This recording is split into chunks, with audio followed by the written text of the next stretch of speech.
พี่น้องเจอกันนี่แล้วกับบ่าวไส้พาจวดเอาสบายดีพี่น้องสบายดีมื้อนี้ก็โอ้ได้ใส่ออนหมูพี่น้องเอ้ยหลายอย่างมาโอ้ยก่อนกินก็จวดก่อนเปียกนึงพี่น้องเอ้ยขาดบ่ได้แต่ของบ่าวไส้มากเด้อพี่น้องเด้อเอาโอ้ยจวดตามจวดนี่มาเด้อพี่น้องโอ้ยพาพี่น้องเอ้ยเลิกงานมากกับบ่มีหยังหาแต่แนวกินให้เบิ่งคลิปบ่าวซ้ายนี่มันคึดนำแล้วแหละแก้วสมพี่น้องแก้วสม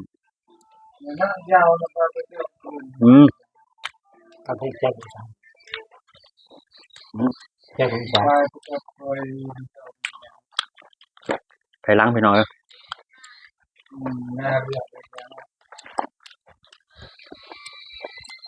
เขายังมีถูกบงใหญ่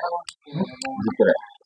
มื้อนี้บ่าวข้านกับบ่าวกินหน่อยติดธุระบ่ได้มาถ่ายนำพี่น้องเอ้ยบ่นี่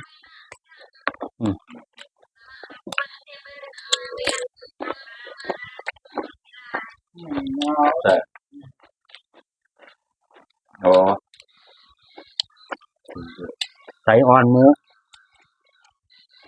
มันคือตัวผมเขาอะไรกันเนาะนี่จะเสียนหรือเปล่านี่มาเด้อพี่น้องมาเด้อครับบอลสาธิตลงชื่อผู้ใส่แต่ลงชื่อผู้ใส่ผมเองบอกเลยฝากกดไลค์กดติดตามกดไลค์กดแชร์บ่าวซ้ายเด้อพี่น้องเอ้ยแจ้งบ้านแจ้งอีสาน